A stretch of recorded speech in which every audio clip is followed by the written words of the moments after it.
మనం ఇప్పటి వరకు ఇండియన్ హిస్టరీకి సంబంధించినటువంటి టాపిక్లు చాలా నేర్చుకున్నాం. ఈరోజు క్లాస్లో ఆంగ్లో మరాఠా యుద్ధాలు అనేటువంటి వాటి గురించి నేర్చుకున్నాం. భారతదేశానికి 5 యూరోపియన్ దేశాలు వచ్చిన తర్వాత ఈ 5 యూరోపియన్ దేశాల్లో బ్రిటన్ అనేటువంటిది, బ్రిటిషర్స్ అనేటువంటి వాళ్ళు రిమైనింగ్ యూరోపియన్ కంట్రీస్ అన్నింటినీ కూడా, అంటే రిమైనింగ్ యూరోపియన్ కంట్రీస్ కంపెనీలపైన ఆధిపత్యం సంపాదించి భారతదేశంలో భూభాగాలను ఆక్రమించుకోవడం స్టార్ట్ చేశారు.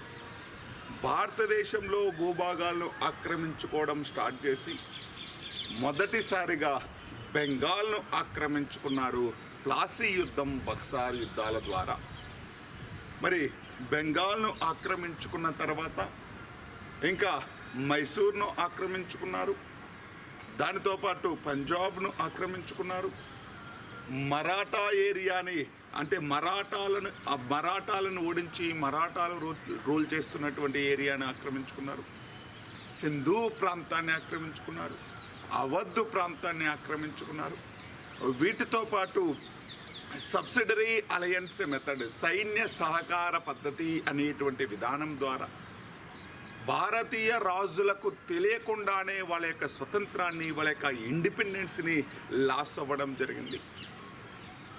ఈ సైన్య సహకార పద్ధతితో పాటు ఇంకొక విధానం రాజ్య సంక్రమణ సిద్ధాంతం అనేటువంటిది 1848వ సంవత్సరంలో లార్డ్ డల్హౌసీ ఇంట్రడ్యూస్ చేసినటువంటి రాజ్య సంక్రమణ సిద్ధాంతం అనేటువంటి విధానం ద్వారా భారతీయ రాజ్యాలను, చాలా ఎక్కువ మొత్తంలో భారతీయ రాజ్యాలను ఆక్రమించుకోవడం జరిగింది. ఇలా భారతదేశాన్ని బ్రిటిష్ వాళ్ళు ఆక్రమించుకునేటువంటి క్రమంలో భారతీయ రాజులతోటి చాలా యుద్ధాలు చేశారు. బెంగాల్ను ఆక్రమించుకోవడానికి ప్లాసీ యుద్ధం, బక్సార్ యుద్ధం చేస్తే, మైసూర్ను ఆక్రమించుకోవడానికి 4 ఆంగ్లో మైసూర్ యుద్ధాలు చేశారు. పంజాబ్ను ఆక్రమించుకోవడానికి 2 ఆంగ్లో సిక్కు యుద్ధాలు చేశారు. సింధు ప్రాంతాన్ని ఆక్రమించుకోవడానికి 1843వ సంవత్సరంలో ఒక చిన్న ఇన్సిడెంట్, ఒక చిన్న యుద్ధం ద్వారా ఆక్రమించుకున్నారు. అవధ్ని 1856వ సంవత్సరంలో ఆక్రమించుకున్నారు. అదేవిధంగా ఇలా భారతదేశంలోని ప్రాంతాలను ఆక్రమించుకోవడానికి యుద్ధాలు చేశారు అని చెప్తున్నాను. మరి అలా భారతదేశంలోని వివిధ ప్రాంతాలను ఆక్రమించుకునేటువంటి క్రమంలో మరాఠాలను ఓడించడానికి, మరాఠాల ఏరియాను ఆక్రమించుకోవడానికి బ్రిటిషర్స్ అనేటువంటి వాళ్ళు 3 యుద్ధాలు చేయడం జరిగింది. ఈ 3 యుద్ధాలను ఏమని పిలుస్తారు అంటే ఆంగ్లో మరాఠా యుద్ధాలు అని పిలుస్తారు. మొత్తం ఎన్ని ఆంగ్లో మరాఠా యుద్ధాలు జరిగాయి అంటే 3 ఆంగ్లో మరాఠా యుద్ధాలు జరిగాయి. Total 3 Anglo Maratha wars conflicted in between Britishers and Maratha rulers. మరి ఈ 3 ఆంగ్లో మరాఠా యుద్ధాలు అనేటువంటివి జరిగినప్పుడు ఎవరు బ్రిటిష్ గవర్నర్ జనరల్గా ఉన్నారు, ఎవరు మరాఠా రూలర్స్గా ఉన్నారు, అసలు ఈ ఆంగ్లో మరాఠా యుద్ధాలు రావడానికి కారణం ఏంటి, ఆంగ్లో మరాఠా యుద్ధాల వల్ల వచ్చినటువంటి రిజల్ట్ ఏంటి, అసలు ఈ యుద్ధాల్లో ఎవరు గెలిచారు, ఎవరు ఓడిపోయారు అనేటువంటివి తెలుసుకోవడమే మన యొక్క టాపిక్. మరి ఈ ఆంగ్లో మరాఠా యుద్ధాలు అనేటువంటివి చెప్పుకునేటప్పుడు ఒక చిన్న బ్రీఫ్ ఇంట్రడక్షన్ లాంటిది చెప్తాను మరాఠాల గురించి. అసలు మరాఠా సామ్రాజ్యాన్ని ఏర్పాటు చేసినటువంటి పర్సన్ ఎవరు అంటే, మరాఠా సామ్రాజ్యాన్ని ఛత్రపతి శివాజీ అనేటువంటి పర్సన్ ఏర్పాటు చేయడం జరిగింది. ఛత్రపతి శివాజీ అనేటువంటి పర్సన్ ఏర్పాటు చేశాడు. ఈ మొఘల్స్కి వ్యతిరేకంగా మొఘల్స్ రాజులకి వ్యతిరేకంగా ఒక హిందూ రాజ్యాన్ని, ఒక మరాఠా రాజ్యాన్ని, స్వతంత్ర independent Maratha dynasty founded by Shivaji. మరి ఈ శివాజీ అనేటువంటి వ్యక్తి 1674 సంవత్సరంలో ఛత్రపతి అనేటువంటి పేరుతో పట్టాభిషేకం చేసుకున్నాడు. 1680 సంవత్సరంలో చనిపోయాడు. Shivaji was died in the year 1680. మరి శివాజీ తర్వాత శివాజీ యొక్క కొడుకైనటువంటి శంభాజీ అనేటువంటి వ్యక్తి రూలర్ అయ్యాడు. 1680 నుంచి 1689 వరకు రూల్ చేసినటువంటి పర్సన్ ఎవరు అంటే శంభాజీ. 1680 నుంచి 1689 వరకు రూల్ చేసినటువంటి పర్సన్ ఎవరు అంటే శంభాజీ అనేటువంటి వ్యక్తి. మరి ఈ శంభాజీ అనేటువంటి వ్యక్తి రూల్ చేస్తున్నటువంటి టైంలో 1689 సంవత్సరంలో శంభాజీ అనేటువంటి వ్యక్తి తన యొక్క అంటే సంగమేశ్వర్ అనేటువంటి ప్రాంతంలో చాలా కొద్దిమంది సైనికాధికారులతో కలిసి సమావేశం ఏర్పాటు చేసినటువంటి విషయం ఔరంగజేబుకు తెలిసి ఔరంగజేబు సైన్యాన్ని పంపించాడు శంభాజీ పైన. అలా ఔరంగజేబు సైన్యం అనేటువంటిది 1689 సంవత్సరంలో జరిగినటువంటి సంగమేశ్వర్ అనేటువంటి యుద్ధంలో ఈ శంభాజీ అనేటువంటి వ్యక్తిని అరెస్ట్ చేసి తమతో పాటు తీసుకెళ్ళి ఉరి తీయడం జరిగింది. అంటే శంభాజీని చంపేశారు మొఘల్స్ అనేటువంటి వాళ్ళు 1689 సంవత్సరంలో. ఏ యుద్ధంలో అంటే సంగమేశ్వర్ యుద్ధంలో. మరి శంభాజీని చంపేసి శంభాజీ యొక్క కొడుకైనటువంటి సాహు అనేటువంటి వ్యక్తిని తమతో పాటు బందీగా ఉంచుకోవడం జరిగింది. Mughals captured Sahu to their capital, to their area. Mughals అనేటువంటి వాళ్ళు ఈ సాహు అనేటువంటి శంభాజీ కొడుకును తమతో పాటు తీసుకెళ్ళాడు. దీనితో మరాఠా సామ్రాజ్యాన్ని శంభాజీ తర్వాత న్యాచురల్ హెయిర్ అయినటువంటి సహజమైనటువంటి వారసుడైనటువంటి సాహు మొఘల్స్ వద్ద బందీగా ఉండడంతో ఇప్పుడు శంభాజీ యొక్క బ్రదర్ అయినటువంటి రాజారాం అనేటువంటి పర్సన్ రూలర్ అవుతాడు. శంభాజీ తర్వాత ఎవరు రూలర్ అయ్యాడు అంటే రాజారాం రూలర్ అయ్యాడు. మరి ఈ రాజారాం అనేటువంటి పర్సన్ 1689 నుంచి 1700 వరకు రూల్ చేశాడు. ఈ మొఘల్స్ నుంచి తప్పించుకోవడానికి తన యొక్క రాజధానిని జింజీకి మార్చడం జరిగింది. తన యొక్క రాజధాని ఎక్కడికి మార్చాడు రాజారాం అంటే జింజీకి మార్చడం జరిగింది. ఈ రాజారాం అనేటువంటి వ్యక్తి 1700 సంవత్సరంలో చనిపోతే రాజారాం తర్వాత ఈ మరాఠా థ్రోన్ ఎవరు తీసుకున్నారు అంటే మరాఠా సింహాసనం ఎవరొచ్చారు అంటే వైఫ్ ఆఫ్ రాజారాం భార్య అయినటువంటి తారాబాయి పరిపాలించింది. అంటే రాజారాం తర్వాత ఎవరు పరిపాలించారు అంటే తారాబాయి, రాజారాం వైఫ్ అయినటువంటి తారాబాయి పరిపాలించింది. ఇలా 1700 నుంచి 1707 వరకు పరిపాలించింది. ఈ తారాబాయి తన యొక్క కొడుకైనటువంటి రెండవ శివాజీ పేరు మీదుగా మరాఠా రాజ్యాన్ని పరిపాలించింది. తారాబాయి తన యొక్క కొడుకైనటువంటి రెండవ శివాజీ పేరు మీదుగా రాజ్యాన్ని పరిపాలించడం జరిగింది. మరి ఈ తారాబాయి రూల్ చేస్తున్నటువంటి సమయంలో 1707 సంవత్సరంలో ఏం జరిగింది అంటే మొఘల్ రాజు అయినటువంటి ఔరంగజేబు చనిపోవడం జరిగింది. Aurangzeb has died in the year 1707. Then the successor of Aurangzeb was Bahadur Shah I. Bahadur Shah one released Sahu. Aurangzeb 1707 సంవత్సరంలో చనిపోతే ఔరంగజేబు యొక్క కొడుకైనటువంటి బహదూర్ షా వన్ అనేటువంటి వ్యక్తి రాజయ్యాడు. బహదూర్ షా వన్ ఏం చేశాడు అంటే మరాఠాలతో మంచి రిలేషన్స్ మెయింటైన్ చేయడం కోసం సాహును రిలీజ్ చేయడం జరిగింది. దీనితో సాహు అనేటువంటి వ్యక్తి మళ్ళీ తనే అంటే న్యాచురల్ సహజమైనటువంటి వారసుడు సాహు కాబట్టి సాహు తారాబాయికి ఎగెయినెస్ట్గా ఈ సింహాసనానికి రావడానికి ప్రయత్నించినప్పుడు చాలామంది మరాఠా సర్దార్లు, దాంతోపాటు అక్కడ ఉండేటువంటి పబ్లిక్ సాహుకి సపోర్ట్ చేయడం జరిగింది. మరి వీళ్ళందరి యొక్క సహాయంతో తారాబాయిని తొలగించి ఎవరు మరాఠా సింహాసనానికి వచ్చాడు, ఎవరు మరాఠా రాజయ్యాడు అంటే సాహు రాజు అవ్వడం జరిగింది. అంటే నెక్స్ట్ ఎవరు రాజు అంటే సాహు అనేటువంటి పర్సన్. ఈ సాహు అనేటువంటి పర్సన్ 1707 నుంచి 1749 వరకు పరిపాలించాడు. 1707 నుంచి 1749 వరకు పరిపాలించాడు సాహు. మరి ఈ సాహు పరిపాలిస్తున్నటువంటి కాలంలో పీష్వాలు అనేటువంటి వాళ్ళు అడ్మినిస్ట్రేషన్లో కీ రోల్ ప్లే చేసేటువంటి వాళ్ళు, ప్రధాన పాత్ర పోషించేటువంటి వాళ్ళు.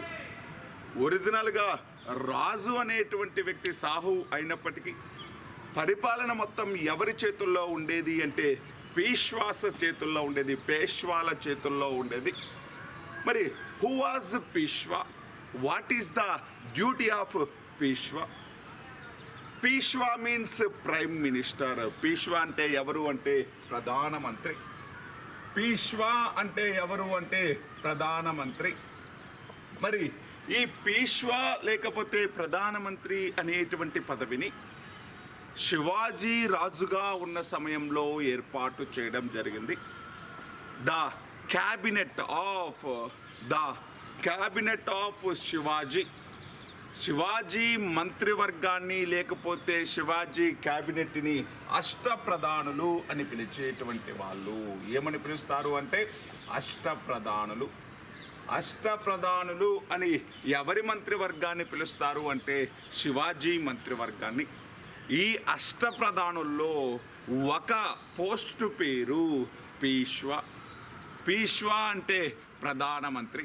మరి ఈ పీష్వాలు అడ్మినిస్ట్రేషన్లో ఎవరి కాలం అంటే ఈ పీష్వాలు అనేటువంటి వాళ్ళు సాహు కాలం నుంచి ఎక్కువ ఇంపార్టెన్స్ పొందారు. సాహు కాలం నుంచి ఈ పీష్వాలు అనేటువంటి వాళ్ళు వంశపారపర్యంగా అపాయింట్ చేయడం స్టార్ట్ అయింది. అంటే అంతకుముందు క్యాపబిలిటీని బట్టి అపాయింట్ చేసేటువంటి వాళ్ళు, కాకపోతే సాహు కాలం నుండి పీష్వా పదవి వంశపారపర్యం, హెరిడిటీ మీన్స్ నేను చనిపోతే నా కొడుకు చనిపోతే వాడి కొడుకు, ఇలా వంశపారపర్యంగా పీష్వా పదవి రావడం అనేటువంటిది ఎవరి కాలం నుండి వచ్చింది అంటే సాహు కాలం నుండే వచ్చింది. మరి ఈ సాహు కాలంలో అపాయింట్ చేయబడినటువంటి ప్రధానమైనటువంటి పీష్వాలు ఎవరు అంటే ఇలా వంశపారపర్యంగా పీష్వా పదవిని ఏర్పాటు చేసిన తర్వాత అపాయింట్ చేసినటువంటి పీష్వాలు ఎవరు, ఆ పీష్వాలు ఏమేం చేశారో, వాళ్ళ యొక్క ఇంపార్టెన్స్ ఏంటి అనేటువంటిది చూద్దాం. మరి సాహు కాలంలో అపాయింట్ చేయబడినటువంటి ఫస్ట్ పీష్వా ఎవరు అంటే బాలాజీ విశ్వనాథ్ అనేటువంటి పర్సన్. బాలాజీ విశ్వనాథ్ 1713 to 1720 వరకు పీష్వాగా ఉన్నాడు. అసలు మరాఠాలు అనేటువంటి వాళ్ళు ఒక మహారాష్ట్ర బొంబాయి రాష్ట్రానికే కన్ఫైన్ అవ్వలేదు.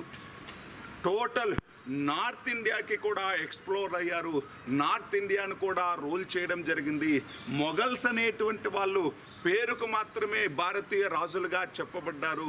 మొఘల్స్ అనేటువంటి వాళ్ళు ఢిల్లీకి మాత్రమే పరిమితమైపోయారు. ఆ సమయంలో బ్రిటిష్ వాళ్ళ తర్వాత, అంటే ఇన్ మీన్స్ 18th సెంచరీలో బ్రిటిష్ వాళ్ళ తర్వాత మరాఠాలు అనేటువంటి వాళ్ళు అత్యంత శక్తివంతమైనటువంటి రాజులు. మరాఠాలను ఎదిరించడానికి బ్రిటిష్ వాళ్ళకు కూడా ధైర్యం లేదు ఆ సమయంలో. మరి అలా మరాఠాను అత్యంత శక్తివంతమైనటువంటి రాజ్యంగా మార్చినటువంటి వాళ్ళు పీష్వాలు. మరాఠా సామ్రాజ్యాన్ని ఉత్తర భారతదేశానికి కూడా ఎక్స్ప్లోర్ చేసినటువంటి వాళ్ళు పీష్వాలు. అటువంటి వాళ్ళలో సాహు కాలంలో పనిచేసినటువంటి ఫస్ట్ పీష్వా బాలాజీ విశ్వనాథ్. మరి బాలాజీ విశ్వనాథ్ తర్వాత ఇతని యొక్క కొడుకైనటువంటి బాజీరావ్ వన్ అనేటువంటి పర్సన్ అపాయింట్ చేయడం జరిగింది. బాజీరావ్ వన్ 1720 నుంచి 1740 వరకు రూల్ చేశాడు. బాజీరావ్ వన్ 1720 నుంచి 1740 వరకు పరిపాలించడం జరిగింది. ఇతను చాలా చాలా శక్తివంతమైనటువంటి రాజు, చాలా ఎఫిషియంట్, మోర్ ఎఫిషియంట్ పీష్వా, చాలా సమర్థవంతమైనటువంటి పీష్వా బాజీరావ్ వన్ అనేటువంటి పర్సన్. శివాజీ తర్వాత గెరిల్లా వార్ఫేర్లో, శివాజీ తర్వాత గెరిల్లా యుద్ధం చేయడంలో అంతటి ప్రసిద్ధి చెందినటువంటి పర్సన్ బాజీరావ్ వన్ అనేటువంటి పర్సన్. బాజీరావ్ వన్ని ఏమనేటువంటి టైటిల్ ఉంది అంటే హిందూ పదపద షాహీ అనేటువంటి టైటిల్ ఉంది. హిందూ పదపద షాహీ అనేటువంటి టైటిల్, హిందూ పదపద షాహీ అనేటువంటి టైటిల్ శివాజీకి ఉండేది. ఇనీషియల్గా శివాజీతో పాటు నెక్స్ట్ బాజీరావ్ వన్కు కూడా హిందూ పదపద షాహీ అనేటువంటి టైటిల్ ఉంది. బాజీరావ్ మస్తానీలో బాజీరావ్ ఇతనేనండి. మరి బాజీరావ్ వన్ అనేటువంటి వ్యక్తి గెరిల్లా వార్ఫేర్ చేసి మొఘల్స్ యొక్క అనేక కోటల్ని ఆక్రమించుకోవడం జరిగింది. మొఘల్స్ని నామినల్గా, అంటే నామమాత్రంగా పరిమితం చేసేసాడు బాజీరావ్ వన్ అనేటువంటి పర్సన్. మరి బాజీరావ్ వన్ తర్వాత నెక్స్ట్ పీష్వా ఎవరు అంటే బాలాజీ బాజీరావ్. నెక్స్ట్ పీష్వా ఎవరు అంటే బాలాజీ బాజీరావ్ అనేటువంటి వ్యక్తి. మరి ఈ బాలాజీ బాజీరావ్ అనేటువంటి వ్యక్తి 1740 నుంచి 1761 వరకు రూల్ చేశాడు. 1740 నుంచి 1761 వరకు ఎవరు రూల్ చేశాడు అంటే బాలాజీ బాజీరావ్. బాలాజీ బాజీరావునే ఏమని పిలుస్తారు అంటే నానా సాహెబ్ అని పిలుస్తారు. బాలాజీ బాజీరావునే ఏమని పిలుస్తారు అంటే నానా సాహెబ్ అని పిలుస్తారు. ఈ నానా సాహెబ్ పరిపాలించే టయానికి ఇంకా total India except Mysore Hyderabad remaining area మొత్తం కూడా ఎవరి కంట్రోల్లోకి వచ్చింది అంటే మరాఠాల కంట్రోల్లోకి వచ్చింది. ఇంకా మరాఠాల యొక్క రూలింగ్ అనేటువంటిది పీక్ స్టేజ్కి వెళ్ళిపోయింది నానా సాహెబ్ పరిపాలించే టయానికి. మరి ఈ నానా సాహెబ్ పరిపాలిస్తున్నటువంటి టైంలో ఒక వార్ అనేటువంటిది మరాఠా సామ్రాజ్యం అంతమైపోవడానికి, మరాఠాలు బలహీనమైపోవడానికి, వీక్ అయిపోవడానికి కారణమైంది. ఆ యుద్ధమే మూడవ పానిపట్టు యుద్ధం. ఆ యుద్ధం ఏంటి అంటే థర్డ్ పానిపట్టు వార్ అనేటువంటిది. మూడవ పానిపట్టు యుద్ధం అనేటువంటిది 1761లో జరిగింది. మరాఠాల సామ్రాజ్యం విచ్ఛిన్నమైపోవడానికి, మరాఠాలు బలహీనమైపోవడానికి, మరాఠాలు అంతమైపోవడానికి కారణమైనటువంటి యుద్ధం ఏంటి అంటే మూడవ పానిపట్టు యుద్ధం. ఏ సంవత్సరం జరిగింది అంటే 1761లో. మరి ఎవరెవరికి మధ్య జరిగింది మూడవ పానిపట్టు యుద్ధము అంటే ఆఫ్ఘన్ రూలర్ అయినటువంటి అహ్మద్ షా అబ్దాలీకి మరాఠాలకి మధ్య జరిగింది. మరాఠాలు మీన్స్ మరాఠా పేష్వా నానా సాహెబ్. అంటే మరాఠాలకి అహ్మద్ షా అబ్దాలీకి మధ్య జరిగినటువంటి యుద్ధమే మూడవ పానిపట్టు యుద్ధం. ఏ సంవత్సరం జరిగింది అంటే 1761లో. మీకు అంతే, ఫస్ట్ పానిపట్టు వారు, సెకండ్ పానిపట్టు వారు తెలుసు. మొదటి పానిపట్టు యుద్ధం 1526లో బాబర్కి ఇబ్రహీం లోడీకి మధ్య జరిగితే, బాబర్కి ఇబ్రహీం లోడీకి మధ్య మొదటి పానిపట్టు యుద్ధం 1526లో జరిగితే, రెండవ పానిపట్టు యుద్ధం అనేటువంటిది 1556 సంవత్సరంలో అక్బర్కి హేముకి మధ్య జరిగింది. 1556 సంవత్సరంలో రెండవ పానిపట్టు యుద్ధం అనేటువంటిది అక్బర్కి హేముకి మధ్య జరిగింది. మరి మూడవ పానిపట్టు యుద్ధం 1761 సంవత్సరంలో ఆఫ్ఘనిస్తాన్ రూలర్ అయినటువంటి అహ్మద్ షా అబ్దాలీకి మరాఠాలకి మధ్య జరిగింది. మరాఠాలు ఎవరి నాయకత్వంలో యుద్ధం జరిగింది? మూడవ పానిపట్టు యుద్ధం అంటే నానా సాహెబ్ నాయకత్వంలో. అసలు మూడవ పానిపట్టు యుద్ధం జరగడానికి కారణం ఏంటి అంటే, మూడవ పానిపట్టు యుద్ధం అనేటువంటిది జరగడానికి కారణం ఏంటి అంటే, మరాఠాలు అనేటువంటి వాళ్ళు నార్త్ ఇండియాకి ఎక్స్ప్లోర్ అయ్యారు అని చెప్తున్నాం. భారతదేశం మొత్తం, ఉత్తర భారతదేశం అంతా కూడా మరాఠాల యొక్క కంట్రోల్లో ఉంది అని చెప్తున్నాం. ఇటువంటి సమయంలో మరాఠాల యొక్క పాలసీ ఏంటి అంటే, ఏదైనా ఒక రాజ్యంపై దాడి చేసి అక్కడ ఉండేటువంటి సంపదను మొత్తం దోచుకుంటూ వెళ్ళిపోయేటువంటి వాళ్ళు మరాఠాలు. ఇటువంటి మరాఠాలు అనేటువంటి వాళ్ళు ఇలా ఉత్తర భారతదేశం మొత్తం కూడా దాడులు చేస్తున్న సమయంలో ఈ అహ్మద్ షా అబ్దాలీ రాజ్యంలోని అట్టక్ అనేటువంటి ఒక రేవు పట్టణంపై దాడి చేయడం జరిగింది మరాఠాలు. అట్టక్ అనేటువంటి రేవు పట్టణంపై దాడి చేశారు మరాఠాలు. యాక్చువల్గా అట్టక్ అనేటువంటి రేవు పట్టణం ఎవరిది అంటే ఈ అహ్మద్ షా అబ్దాలీది. అహ్మద్ షా అబ్దాలీ రాజ్యంలో భాగంగా ఉన్నటువంటి అట్టక్ అనేటువంటి రేవు పట్టణంపై దాడి చేసి ఆ రేవు పట్టణంలోకి వచ్చినటువంటి ఈ సరుకు మొత్తాన్ని, రేవు పట్టణంలోకి వచ్చినటువంటి సంపద మొత్తాన్ని కూడా దోచుకెళ్ళిపోయారు మరాఠాలు. దీనితోటి మరాఠాలతోటి యుద్ధం చెయ్యాలి, మరాఠాలను ఓడించాలి అని డిసైడ్ అయ్యి అహ్మద్ షా అబ్దాలీ మరాఠాలతో చేసినటువంటి యుద్ధమే మూడవ పానిపట్టు యుద్ధం. ఈ మూడవ పానిపట్టు యుద్ధంలో అహ్మద్ షా అబ్దాలీ సైన్యం, ఆఫ్ఘనిస్తాన్ సైన్యం మరాఠాలను ఓడించింది. ఈ మూడవ పానిపట్టు యుద్ధంలో మరాఠా సర్దార్లు చాలామంది కూడా చనిపోవడం జరిగింది. ఈ మూడవ పానిపట్టు యుద్ధాన్ని నడిపించినటువంటి నానా సాహెబ్ తరపున మూడవ పానిపట్టు యుద్ధాన్ని నడిపించినటువంటి నానా సాహెబ్ యొక్క కొడుకైనటువంటి విశ్వాసరావు, నానా సాహెబ్ కొడుకైనటువంటి విశ్వాసరావు, నానా సాహెబ్ యొక్క బ్రదర్ అయినటువంటి సదాశివరావు బావే అనేటువంటి వాళ్ళు, నానా సాహెబ్ యొక్క బ్రదర్ అయినటువంటి సదాశివరావు బావే. యుద్ధంలో నానా సాహెబ్ పార్టిసిపేట్ చేయలేదు. నానా సాహెబ్ తరపున ఆయన కొడుకైనటువంటి విశ్వాసరావు, ఆయన బ్రదర్ అయినటువంటి సదాశివరావు బావే అనేటువంటి వాళ్ళు ఈ మరాఠా సైన్యాలను నడిపించారు.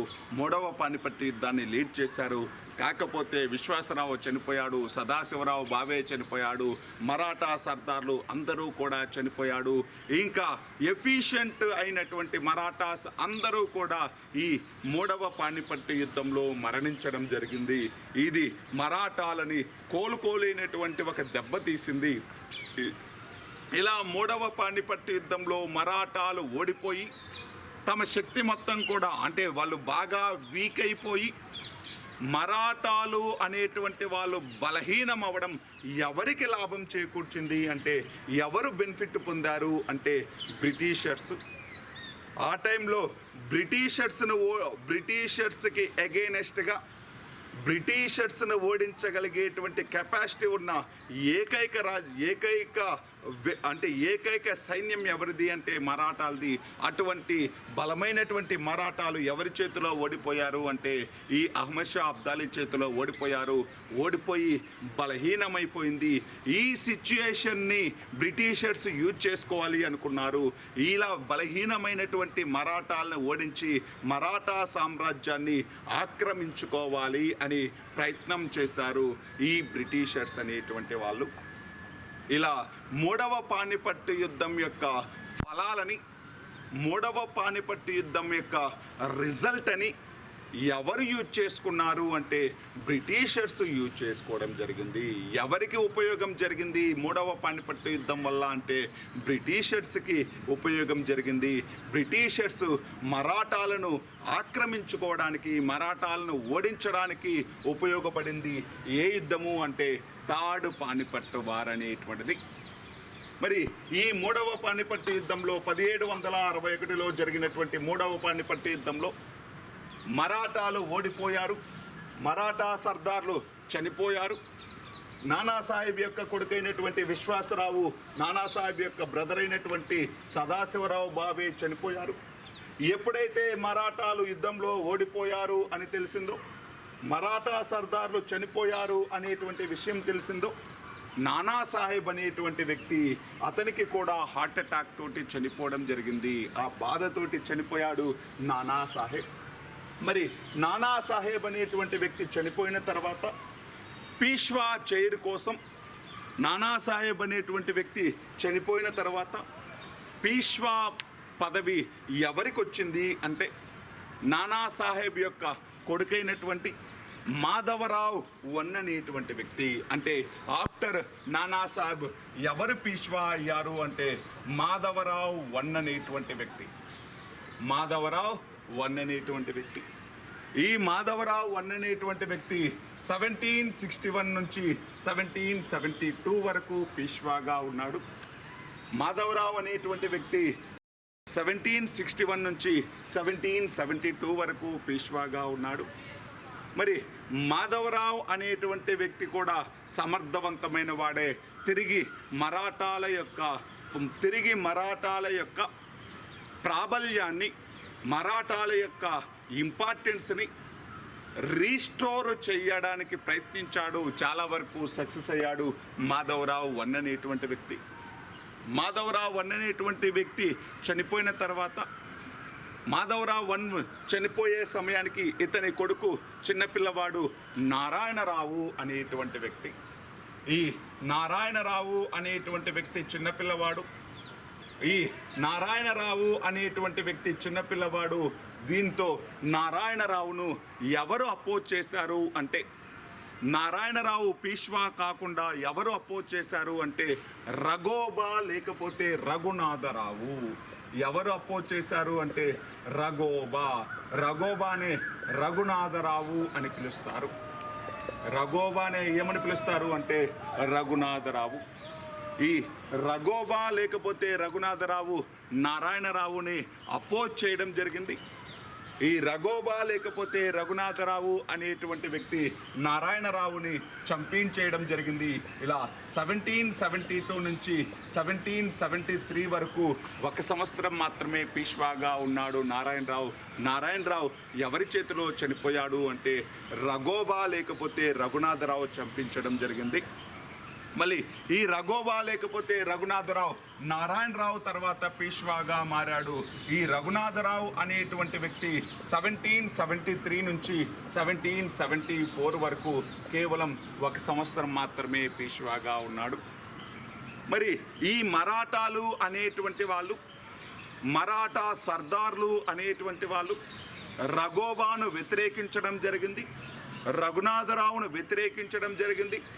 రఘునాథరావుని పీష్వా పదవి నుండి తొలగించి ఈ మరాఠా సర్దార్లో కూడా ముఖ్యంగా నానా ఫడ్నవీస్ అనేటువంటి వ్యక్తి చాలా ప్రసిద్ధి చెందినటువంటి మరాఠా యోధుడు. ఈ నానా ఫడ్నవీస్ అనేటువంటి వ్యక్తి యొక్క సపోర్టుతో ఎవరు పీష్వా అయ్యారు అంటే మాధవరావు టూ అనేటువంటి వ్యక్తి. ఈ మాధవరావు టూ అనేటువంటి వ్యక్తిని సవాయి మాధవరావు అని కూడా పిలుస్తారు.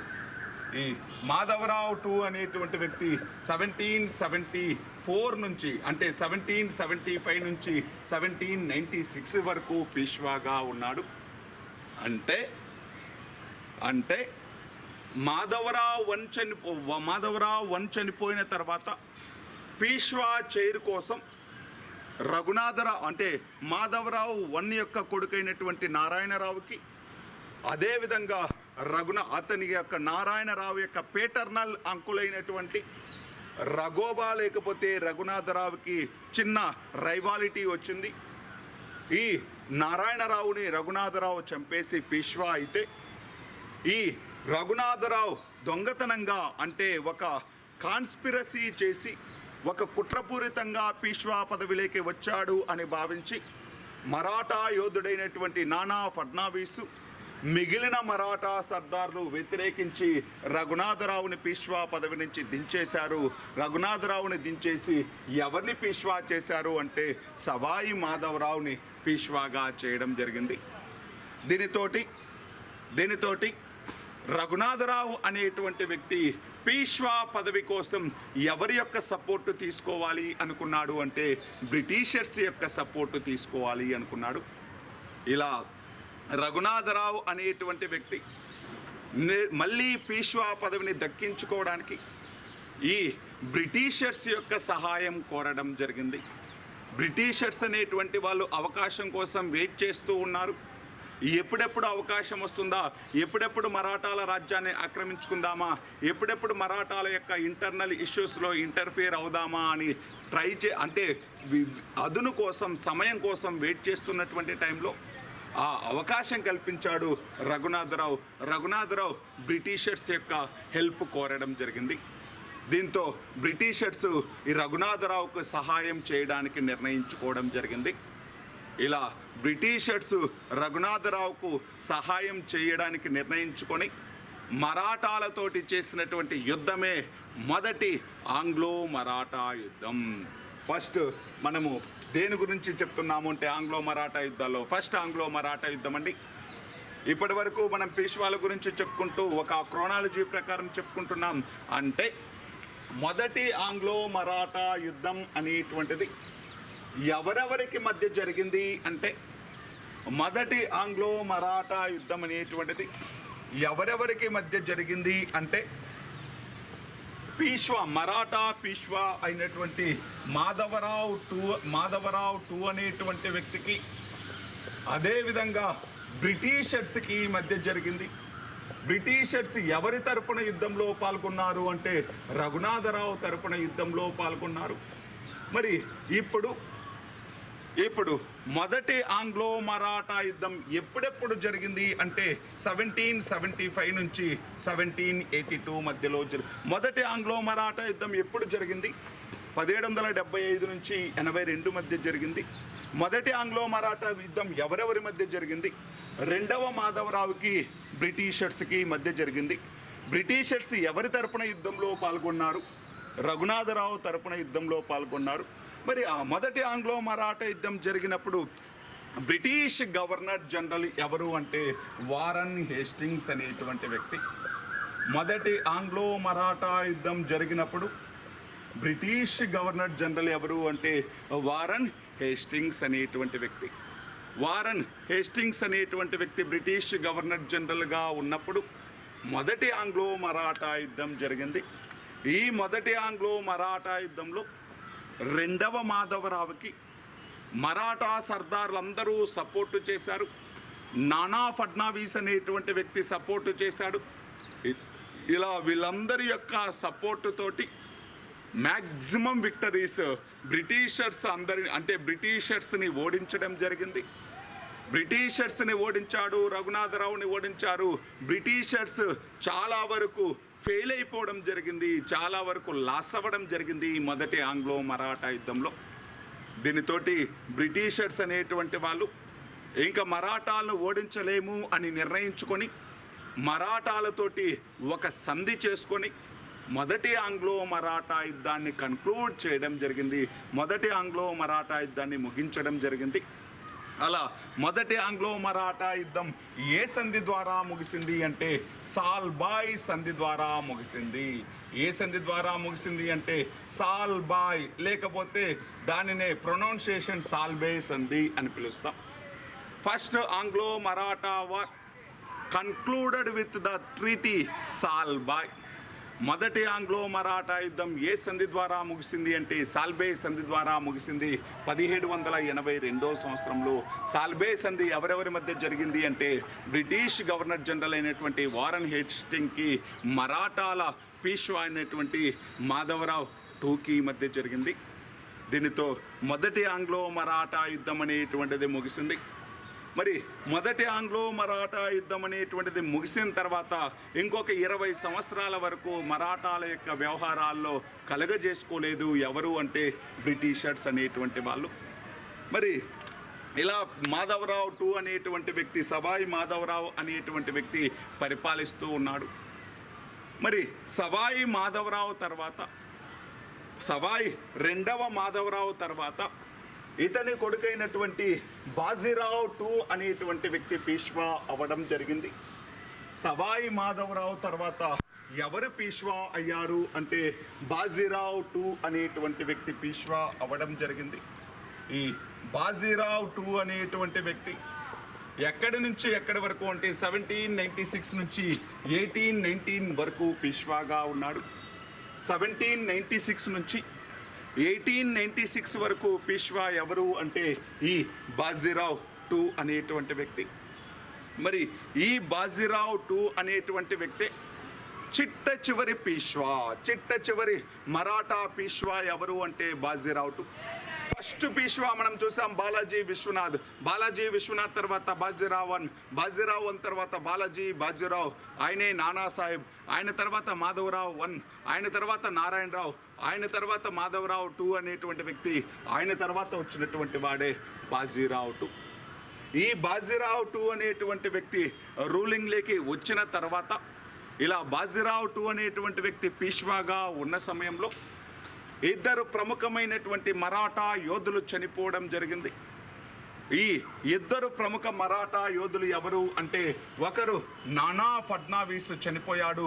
నానా ఫడ్నవీసు అనేటువంటి వ్యక్తి 1794 సంవత్సరంలో చనిపోయాడు. ఇంకొక మరాఠా సర్దార్ అయినటువంటి మహదాజీ సింధియా అనేటువంటి వ్యక్తి, మహదాజీ సింధియా అనేటువంటి వ్యక్తి 1800 నాటికి చనిపోవడం జరిగింది. అంటే సమర్థవంతమైనటువంటి క్యాపబుల్ ఉన్నటువంటి మరాఠా సర్దార్లు అయినటువంటి నానా ఫడ్నవీస్, మహదాజీ సింధియాలు చనిపోయారు బాజీరావు టూ పరిపాలిస్తున్న టైంలో, బాజీరావు టూ పీష్వాగా ఉన్నటువంటి టైంలో. అసలు ఈ మరాఠాలు అంటే ఎవరు అంటే మరాఠాలు అంటే మరాఠా కాన్ఫెడరసీ అని పిలుస్తామండి. మరాఠాలు అంటే ఒక పీష్వాలే కాదు, మరాఠాలు అంటే 5 వంశాల వాళ్ళు అండి. మరాఠాలు అంటే 5 వంశాల వాళ్ళు, ఒక్కొక్క ప్రాంతం నుంచి ఒక్కొక్క వంశం వాళ్ళు పరిపాలించడం జరిగింది. ఇలా 5 వంశాల వాళ్ళను కలిపి మరాఠా కాన్ఫెడరసీ అని పిలవడం జరుగుతుంది. Maratha Confederacy. Maratha Confederacy means 5 clans, 5 వంశాల వాళ్ళు. మరాఠా కాన్ఫెడరసీ అంటే ఎన్ని వంశాల వాళ్ళు అండి? 5 వంశాల వాళ్ళు, ఒక్కొక్క ప్రాంతం నుంచి ఒక్కొక్క వంశం వాళ్ళు పరిపాలించడం జరిగింది. మరి మరాఠాలు అంటే 5 వంశాల వాళ్ళు అని చెప్తున్నాం. ఆ 5 వంశాల వాళ్ళు ఎవరు అంటే భోంస్లే వంశం వాళ్ళు.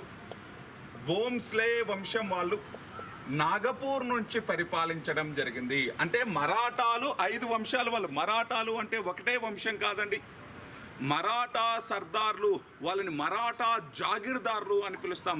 మరాఠా జాగీర్దార్లు ఎంతమంది అంటే 5 వంశాల వాళ్ళు. భోంస్లేలు ఎక్కడి నుంచి రూల్ చేశారు అంటే నాగపూర్ నుంచి.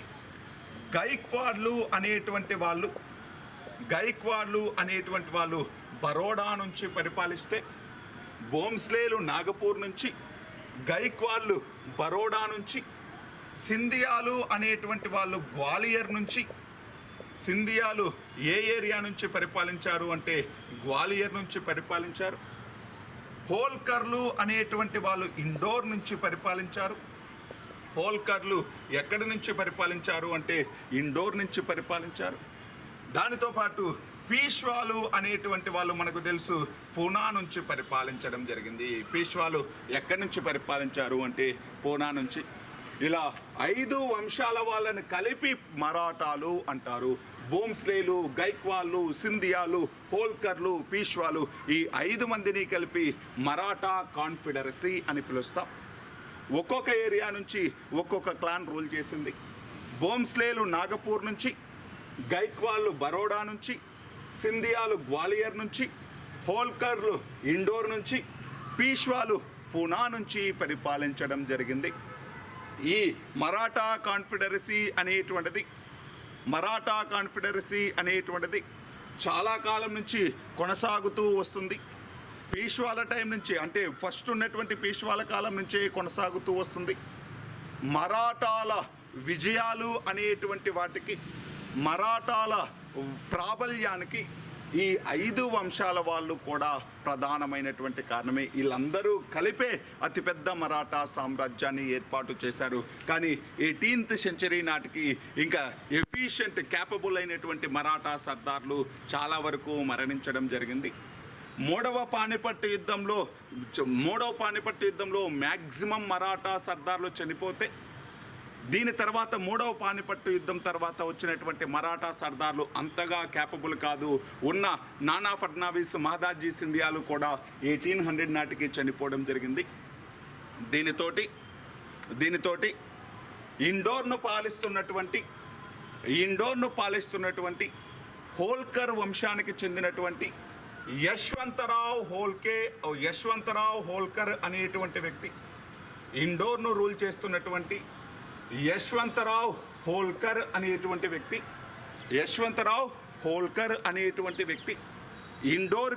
ఇండోర్ సర్దార్గా ఉన్నాడు. ఇండోర్ను పరిపాలిస్తున్నటువంటి యశ్వంతరావు హోల్కర్ అనేటువంటి వ్యక్తి ఆధిపత్యం కోసం, సుప్రీమసీ కోసం పీష్వా పైన దాడి చేయడం జరిగింది. అంటే పూనాలో ఉండేటువంటి పీష్వా పైన దాడి చేయడం జరిగింది. పూనా పైన అటాక్ చేశాడు. ఎవరు అంటే ఇండోర్ను పాలిస్తున్నటువంటి యశ్వంతరావు హోల్కర్.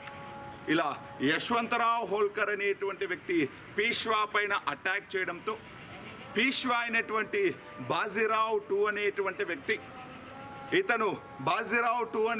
వ్యక్తి ఓడిపోయేటువంటి దశలో బ్రిటిషర్స్ యొక్క సహాయం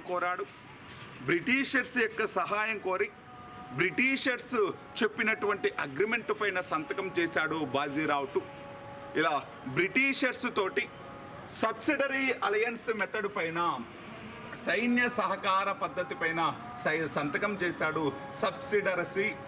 సబ్సిడరీ అలయన్స్ మెథడ్, సైన్య సహకార పద్ధతి పైన 1802 నాటికి సంతకం చేశాడు. ఎవరు అంటే బాజీరావు టూ. మళ్ళీ చెప్తాను చూడండి. ఇండోర్ను పాలిస్తున్నటువంటి యశ్వంతరావు హోల్కర్ అనేటువంటి వ్యక్తి పూనాలో ఉండేటువంటి పీష్వా పైన, బాజీరావు టూ పైన అటాక్ చేయడంతో బాజీరావు టూ అనేటువంటి వ్యక్తి బ్రిటిషర్స్ యొక్క హెల్ప్ కోరి బ్రిటిషర్స్ యొక్క సైన్య సహకార ఒప్పందంపై సంతకం చేశాడు. దీనితోటి బాజీరావు టూకి సహాయంగా 6000 మంది సైన్యాన్ని బ్రిటిషర్స్ పంపించడం జరిగింది. ఇలా బ్రిటిషర్స్ యొక్క సహాయంతో, బ్రిటిష్ వాళ్ళ యొక్క సైన్యం సహాయంతో బాజీరావు టూ అనేటువంటి వ్యక్తి తన పీష్వా పదవిని నిలబెట్టుకోవడం జరిగింది. ఇలా బ్రిటిషర్స్ వాళ్ళ యొక్క సహాయంతో బాజీరావు టూ అనేటువంటి వ్యక్తి తన పీష్వా పదవిని నిలబెట్టుకోవడం కోసం చేసినటువంటి యుద్ధమే రెండో ఆంగ్లో మరాఠా యుద్ధం అనేటువంటిది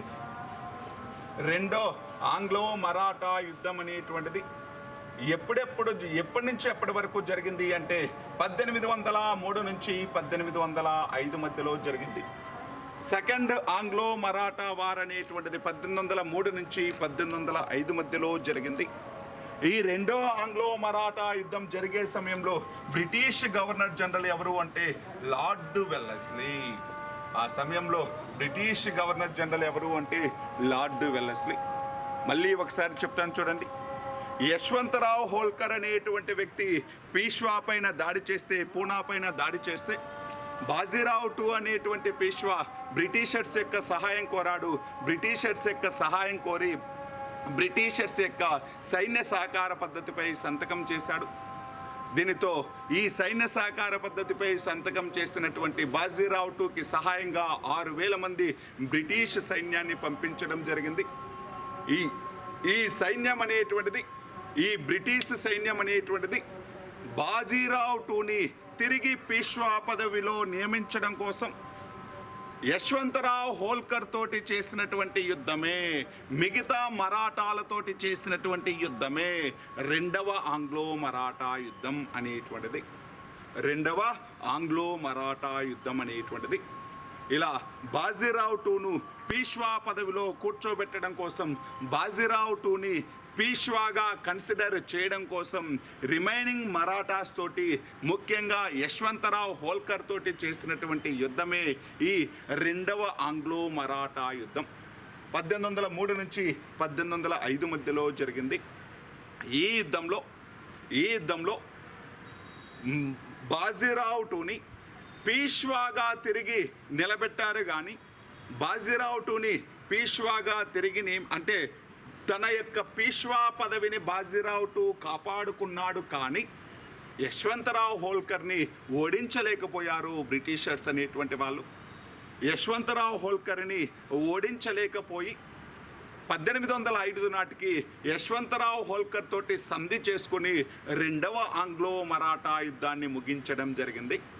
ఇలా రెండో ఆంగ్లో మరాఠా యుద్ధం ఎందుకోసం జరిగింది అంటే బాజీరావు టూని పీష్వా పదవిలో, అంటే బాజీరావు టూ యొక్క పీష్వా పదవిని కాపాడడం కోసం. మరి ఎవరితోటి జరిగింది అంటే యశ్వంతరావు హోల్కర్ యొక్క నాయకత్వంలోని మరాఠా సైన్యంతో జరిగింది. మరి పూర్తిగా యశ్వంతరావు హోల్కర్ని ఓడించారా? ఓడించలేదు. యశ్వంతరావు హోల్కర్ యొక్క సైన్యాన్ని పూర్తిగా ఓడించలేకపోయారు. యశ్వంతరావు హోల్కర్ తోటి ఒక సంధి చేసుకుని యుద్ధాన్ని ముగించడం జరిగింది. మరి రెండో ఆంగ్లో మరాఠా యుద్ధం ఎప్పటి నుంచి ఎప్పటి వరకు జరిగింది? 1803 నుంచి 1805 వరకు జరిగింది. రెండో ఆంగ్లో మరాఠా యుద్ధంలో ప్రధానమైనటువంటి ఇన్సిడెంట్ ఏంటి?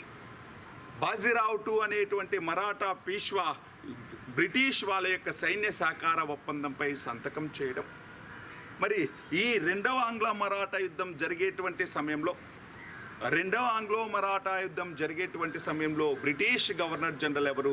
Lord Wellesley. మొదటి ఆంగ్లో మరాఠా యుద్ధం జరిగేటువంటి సమయంలో బ్రిటిష్ గవర్నర్ జనరల్ ఎవరు అంటే వారన్ హేస్టింగ్స్. ఇది సెకండ్ ఆంగ్లో మరాఠా వార్ అనేటువంటిది. నెక్స్ట్ ఇది మూడవ ఆంగ్లో మరాఠా యుద్ధం. లాస్ట్ ఆంగ్లో మరాఠా యుద్ధం అండి. మూడవ ఆంగ్లో మరాఠా యుద్ధం అనేటువంటిది, ఈ మూడవ ఆంగ్లో మరాఠా యుద్ధం అనేటువంటిది ఎప్పటి నుంచి ఎప్పటి వరకు జరిగింది అంటే మూడవ ఆంగ్లో మరాఠా యుద్ధం అనేటువంటిది 1817 నుంచి 1819 మధ్యలో జరిగింది. ఎవరెవరి మధ్య జరిగింది అంటే బాజీరావు టూకి అప్పటి బ్రిటిష్ గవర్నర్ జనరల్ అయినటువంటి లార్డ్ హేస్టింగ్స్కి మధ్య జరిగింది. బాజీరావు టూకి అప్పటి బ్రిటిష్ గవర్నర్ జనరల్ అయినటువంటి లార్డ్ హేస్టింగ్స్కి మధ్య జరిగింది. ఈ మూడవ ఆంగ్లో మరాఠా యుద్ధం ఎందుకు జరిగింది అంటే ఇంతకుముందు చెప్పుకున్నాం, బాజీరావు టూ అనేటువంటి వ్యక్తి సైన్య సహకార ఒప్పందంపై సంతకం చేశాడు అని. ఈ సైన్య సహకార ఒప్పందంపై సంతకం చేసినటువంటి భారతీయ రాజు యొక్క రాజ్యంలో బ్రిటిష్ వాళ్ళు తమ యొక్క అధికారిని నియమించడం జరుగుతుంది. బ్రిటిష్ వాళ్ళు తమ యొక్క అధికారి సహాయంతో భారతీయ రాజును కంట్రోల్ చేస్తూ ఉంటారు. ఇలా బ్రిటిష్ వాళ్ళు భారతీయ రాజు యొక్క రాజ్యంలో నియమించేటువంటి అధికారిని రెసిడెంట్ అని పిలుస్తారు. ఈ ఒప్పందంపై సైన్య సహకార ఒప్పందంపై సంతకం చేసినటువంటి భారతీయ రాజుకి బ్రిటిష్ వాళ్ళు సైన్యాన్ని సహాయంగా పంపిస్తారు. బ్రిటిష్ వాళ్ళు ఇచ్చినటువంటి సైన్యానికి అంటే బ్రిటిష్ సైన్య సహకార పద్ధతి పేరులోనే ఉంది, సైన్యాన్ని సహాయంగా పంపిస్తున్నారు. ఎవరు? బ్రిటిషర్స్.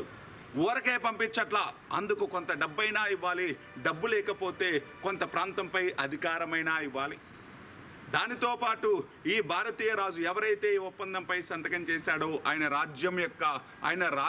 రాజు యొక్క రాజ్యంలో ఒక బ్రిటిష్ ఆఫీసర్ను అపాయింట్ చేస్తారు. ఆయన్ను రెసిడెంట్ అని పిలుస్తారు. ఈ భారతీయ రాజు పైన రెస్ట్రిక్షన్స్ పెడతారు. భారతీయ రాజును కంట్రోల్ చేస్తూ ఉంటారు. ఈ ఒప్పందంపై సంతకం చేస్తే 1817 నాటికి ఈ సైన్య సహకార ఒప్పందంపై సంతకం చేశాడు కాబట్టి ఇతని రాజ్యంలో ఉండేటువంటి బ్రిటిష్ రెసిడెంట్ అనేటువంటి వాడు ఈ బాజీరావు టూను బాగా కంట్రోల్ చేస్తూ ఉన్నాడు. ఈ బ్రిటిష్ వాళ్ళ యొక్క కంట్రోలింగ్ని తట్టుకోలేక బ్రిటిష్ వాళ్ళని ఎదిరించాలి అని నిర్ణయించుకున్నాడు. బ్రిటిష్ వాళ్ళు బాగా కంట్రోల్ చేస్తుంటే బ్రిటిష్ వాళ్ళ యొక్క ఆధిపత్యానికి వ్యతిరేకంగా బ్రిటిష్ వాళ్ళని ఎదిరించాలి అని నిర్ణయించుకొని బ్రిటిషర్స్కి అగైనెస్ట్గా చేసినటువంటి యుద్ధమే 3వ ఆంగ్లో మరాఠా యుద్ధం 1817 నుంచి 19 మధ్య జరిగింది. ఈ 3వ ఆంగ్లో మరాఠా యుద్ధంలో లార్డ్ హేస్టింగ్స్ అనేటువంటి వాడు బాజీరావు టూని ఓడించి పేష్వా పదవిని రద్దు చేయడం జరిగింది. బాజీరావు టూని ఓడించి పేష్వా పదవిని రద్దు చేశాడు. ఇంకా బాజీరావు టూ తర్వాత ఇంకెవరు పేష్వాలు ఉన్నారు. అలా పేష్వా పదవిని రద్దు చేసి బాజీరావు టూని కాన్పూర్కి బ్రిటిష్ పెన్షనర్గా పంపించడం జరిగింది. కాన్పూర్కి బ్రిటిష్ పెన్షనర్గా పంపించడం జరిగింది. అంటే ఇతన్ని ఎక్కడికి పంపించాడు అంటే కాన్పూర్కు పంపించి సంవత్సరానికి 6 లక్షలు పెన్షన్ ఇస్తాం నీకు, ఇంకా నీకు ఇక్కడ ఏమీ పని లేదు, నువ్వు కాన్పూర్లోనే ఉండిపో, నీకు మేము పెన్షన్ ఇస్తాం, నువ్వు తినడానికి ఉండడానికి ఇల్లు ఇస్తాం, నువ్వు దాంతోపాటు 6 లక్షల పెన్షన్ ఇస్తాం, ఇంకా నువ్వు నీకు రాజ్యం లేదు, నువ్వు రాజు కాదు, నువ్వు పేష్వా కాదు అని చెప్పేసి ఆయన బ్రిటిష్ పెన్షనర్గా ఎక్కడికి పంపించింది అంటే కాన్పూర్కు పంపించి మరాఠా రాజ్యాన్ని మొత్తం కూడా ఆక్రమించుకోవడం జరిగింది బ్రిటిష్ వాళ్ళు. ఇలా మరాఠా రాజ్యాన్ని ఆక్రమించుకొని ఒక చిన్న ఏరియా సతారా అనేటువంటి ఒక చిన్న ప్రాంతంతో ఒక చిన్న రాజ్యాన్ని ఏర్పాటు చేసి మరాఠాలను సాటిస్ఫై చేయడం కోసం, మరాఠాలను సంతోషపెట్టడం కోసం సతారా అనేటువంటి ఒక చిన్న రాజ్యాన్ని ఏర్పాటు చేసి శివాజీ యొక్క దూర బంధువైనటువంటి ప్రతాప్ సింగ్ అనేటువంటి వ్యక్తికి అప్పగించడం జరిగింది. మరాఠాలు సాటిస్ఫై చేయడం కోసం సతారా అనేటువంటి ఒక చిన్న రాజ్యాన్ని ఏర్పాటు చేసి శివాజీ యొక్క దూర బంధువైనటువంటి ప్రతాప్ సింగ్ని రాజుగా అపాయింట్ చేయడం జరిగింది. ఇలా 3వ ఆంగ్లో మరాఠా యుద్ధం ద్వారా మరాఠా రాజ్యాన్ని మొత్తం కూడా ఆక్రమించుకోవడం జరిగింది. ఇలా 3 ఆంగ్లో మరాఠా యుద్ధాల ద్వారా మొదటి ఆంగ్లో మరాఠా యుద్ధం 1775 నుంచి 82, రెండో ఆంగ్లో మరాఠా యుద్ధం 1803 నుంచి 1805, మూడో ఆంగ్లో మరాఠా యుద్ధం 1817 నుంచి 1819 మధ్య జరిగింది. ఈ 3 ఆంగ్లో మరాఠా యుద్ధాల ద్వారా మరాఠా సామ్రాజ్యాన్ని ఆక్రమించుకున్నారు. కానీ చివరిలో ఒక చిన్న సతారా అనేటువంటి చిన్న ఏరియాని ప్రతాప్ సింగ్ అనేటువంటి వ్యక్తికి ఇచ్చేసి ప్రతాప్ సింగ్ని స్వతంత్రంగా పరిపాలించుకోమని చెప్పడం జరిగింది. ప్రతాప్ సింగ్ను రాజుగా చేయడం జరిగింది. ఏ ఏరియాకి అంటే సతారా అనేటువంటి చిన్న ఏరియా అండి. మహారాష్ట్రలోని ఒక చిన్న ప్రాంతానికి స్వయం ప్రతిపత్తి ఇచ్చేసి ప్రతాప్ సింగ్ను రాజుగా అపాయింట్ చేశారు. టోటల్ ఏరియాను ఆక్రమించారు, కానీ మరాఠాలను సాటిస్ఫై చేయడం కోసం ఒక చిన్న ప్రాంతాన్ని శివాజీ బంధువైనటువంటి ప్రతాప్ సింగ్కి ఇవ్వడం జరిగింది. ఇది దేనికి సంబంధించింది అంటే ఆంగ్లో మరాఠా యుద్ధాలకు సంబంధించింది. మొత్తం 3 ఆంగ్లో మరాఠా యుద్ధాలకు సంబంధించినటువంటి ఇన్ఫర్మేషన్.